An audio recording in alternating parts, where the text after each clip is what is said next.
All right, what's up, y'all? It's Latoria Q back with another video. Thank you for checking out my channel. I decided that I wanted to do just a few videos, um, as the downloads and the energy comes in, just sharing the information that I have within myself that I want to put on camera for others to take the knowledge or use the information in a way that they want to, right?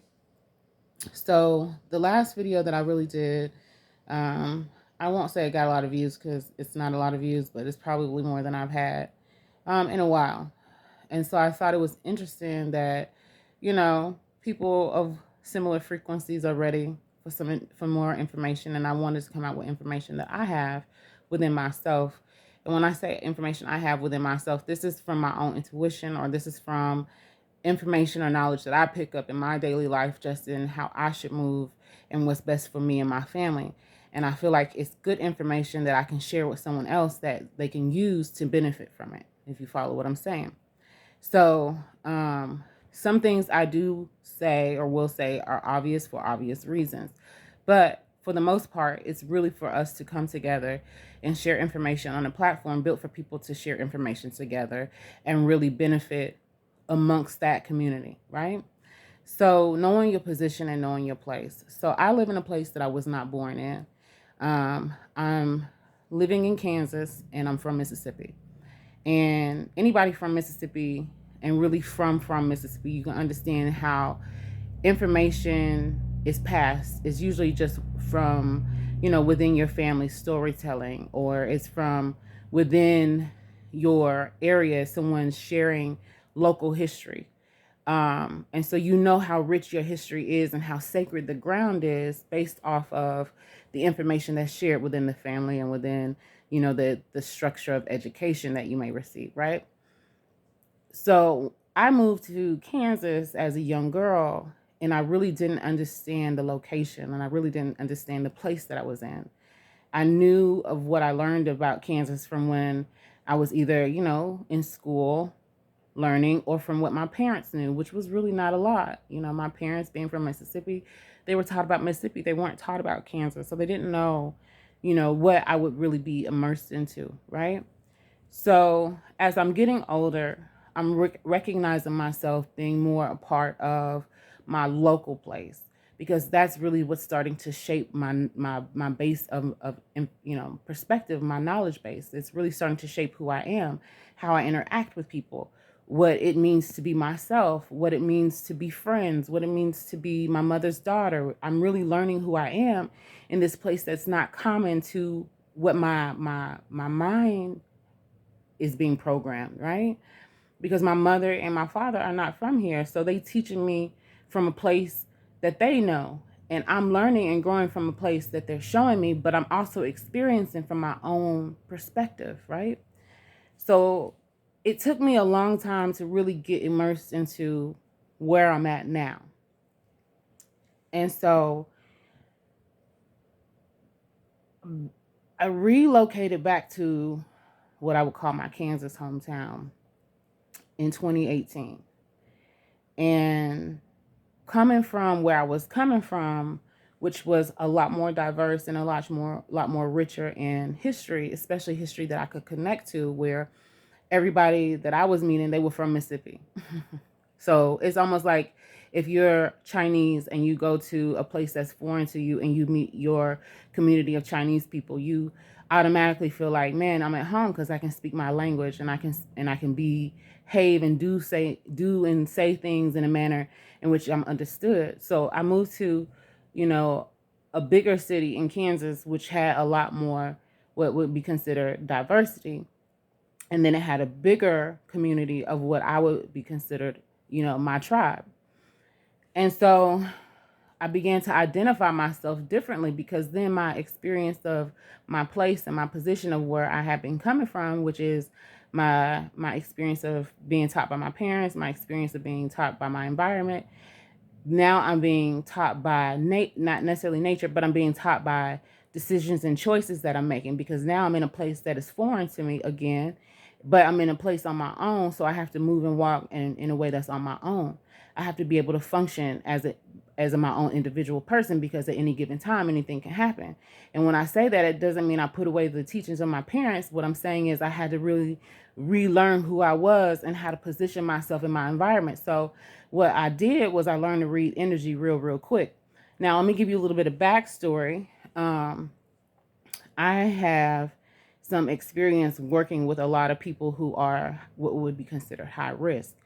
So even when I moved to this location, me having awareness of being in a high risk situation, my awareness of self and my environment was at a high peak. So me being able to move around, I can't ever say I was in a dangerous situation, but I never felt like I was in a dangerous situation because I could read an environment really well and know when to leave and know when to get away from certain people and when certain things weren't right. So I've always had that type of discernment and decision making about who I am and where I was going to be at. That was way before I relocated. So then I stayed there for 10 years and I relocate back in 2018 to where I'm from, coming back to a place where I'm more familiar in a sense, but not really understanding it all the way. I'm now coming back with a new mind. I'm now back with a fresh idea. I'm now here with a perspective that I didn't have when I previously left, right? And that's how it is in life. Sometimes you're going to leave a situation where you thought one thing was one way. And when you come back and you arrive, because you have gained new power and new knowledge and a new, point of view that can have a little bit more in-depth conversation about certain things that previously you couldn't talk about. So I'm gonna bring it around. Just follow me for a little bit longer, and then I'm gonna let it go. So when you go somewhere and you're tested about who you are, and you come back to an environment where people think they know who you are, it's time for you to show and prove who you really are. So I know that you're probably trying to figure out, how does this reference to the video before? It doesn't. So if you're really looking for me to add on to any drama, any ritual, any extra boo-boo baba, any of the, any of that, you probably on the wrong channel. I told you in the previous video it was a ritual. I told you in the previous video they were actors. I told you in the previous video they're only showing particular angles at a particular time. Now they want to come out with more angles, assumingly. And I don't even, darling, let me tell you, I don't even care, because let me tell you why. You only have a window. When a ritual is done, when a prayer is said, you leave it. And what happens with it happens with it. That's like when you go to church and you put something on the altar and you say, preacher, pray for me, lay hands on me, whatever. You leave it there. And whatever happens, happens. So if it's for your healing to be you dead, that's your healing. You free. If it's for your healing to be pain-free and disease-free and, illness-free, then that's what you're supposed to have. Ain't nobody going to be able to take it from you. Ain't nobody going to be able to change it. So when I say a ritual has been done and what has been done is already done, those people going to have to deal with themselves in the manner in which they're going to have to deal with themselves. And to even add on to it, Laurel, I'm going to say it. To even add on to it, those people belong where they belong. And if it's with each other because they ride or die people, let them be ride or die together, and let them be the ones who are in this journey together. If they are twin flames, if they soulmates, if they have been in lifetimes and lifetimes and lifetimes together, honey, they are able to read each other up, down, in and out, telepathically, kinetically, and all those other things phonetically, okay? They are able to communicate in ways that we would never understand. And so what's need to be said and need to be done is between them. And what needs to be not said and not done is between them. And so therefore, me to keep putting my mouth on it is not for me. So if you are one of them little people that's looking for business and information and all that other stuff, honey, it is not my channel. But what we are going to talk about is knowing your position and knowing your place. And when you know your position and you know your place, then you are able to then assess your surroundings, and you are then able to make a very tactical decision when you need to make a tactical decision. You're able to make an emotional decision when you need to make an emotional decision. You're able to make an analytical decision when you need to make an analytical decision, if you're following what I'm saying. So when you are understanding and understanding your role and what character you should be in, then when things come out of sideline, they really didn't come out of sideline. You was already prepared because you know yourself. You already knew that the environment was a little off. You already checked a few things a couple of times. And then now you know that however it was for you to respond is how it was for you to respond. So if in the event you need to slap the fire out of somebody because they slapped you first, I don't turn the other cheek, baby, but the other cheek is going to be you. I know, I know, I know. I know if my brother slapped me, I might be a little bit more considerate, but that's my mama's baby, and I'm my mama's baby, and they ain't got nothing to do with you. So, back to what I was saying. When I moved back to where I'm from in 2018, well, my Kansas hometown in 2018, I really wanted to get back re-involved in the community. So, I took an internship that required me to go into the high school, and so I work with children that were a part of a program for a peer-to-peer and a mentor-to-peer partnership. And I had a lot of opportunities within that, but I saw how I could fit back into my community, and I saw how I could fit back into what it is that I needed to do here. The reason why I was so passionate about that is because when I was a young teenager and growing up, we had so many things going on that, honey, I didn't know other cities didn't have it. I'm thinking I'm growing up in Podunk Town in Kansas where, it's really no fun and we do stuff and, my friends are cool and all that. But I didn't realize how fortunate I really was to have the experiences that I was having at the time because our community was heavily involved with, teen outreach and with that was within churches, that was within nonprofit organizations, within schools. That was also parents who had interest in their children not being in places that they shouldn't have been. I mean, there were so many parents that they rented out buildings, they would get DJs and they would just throw parties. And maybe sometimes they would charge like $2 at the door, 50 cents for a soda. And so me and my friends would do that. And so as I got older and became a teenager, I understood the difference between high school students, college students, and military people. And so I was doing a lot of what would be considered promoting, but not really knowing what was promoting. If I grew up, real talk, if I grew up in this day and age, in 2022, if I grew up in 2022, I graduated high school in 2000, okay? If I was graduating high school in 2022, baby, let me tell you, this city would have ran me out of here, okay? Because had I known what I know about internet, it would have been a whole different thing. However, coming back and now being a person who is not only, had life experiences, and then also a person who's had professional experiences, and also a person who is understanding civic responsibilities. It became important to understand where I was from. So I really got immersed into, what is this place that my family has set up roots in? Where am I now? And how does this really play a role in where I'm from? And how do I either connect them? How are they parallel? How do I see where I fit? How do I become what I would have been at home in Mississippi and really play the part here in my Kansas hometown, right? How do I continue my legacy? How do I continue the legacy of my grandfather and my grandmother, my great grandmother? How do I continue the legacy of my great uncle, my great great uncle? How do I continue those legacies? How do I continue my purpose? How do I continue what was put inside of me? And honestly, it wasn't until COVID happened. I'm finna get ready to wrap this up. It wasn't until COVID happened where my son and I, we went to local parks and we do just walking the trails, right? And one of the parks, I think I even put in one of the previous videos, when I went walking, I do positive walking affirmations and things. And anyway, we went to this park and we saw this post and it was talking about the rich history of this specific land we were standing on. It was native land. And I'm native in my background, but I'm also black if you follow. So we already know who we are. Let's not pretend we natives. We the natives that they try to hide.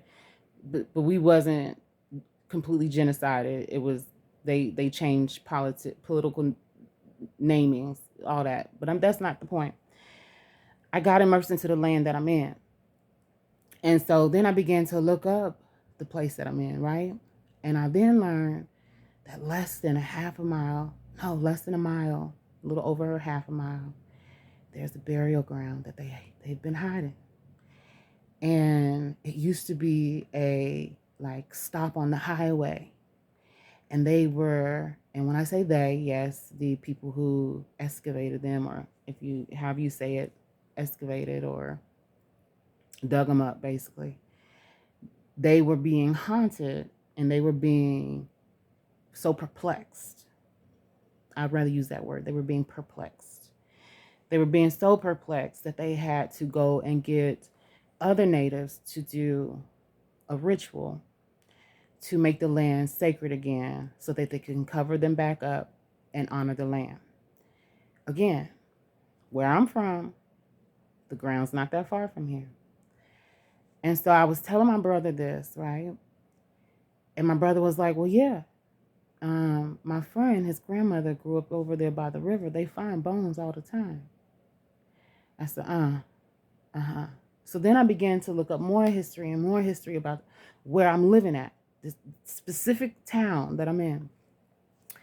And then I learned first free enslaved, slave, however y'all want to say it. I know there's a way to say it, but the first free enslaved runaway made it to Kansas. And guess where he's buried? So I'm putting all this together. I'm on native land.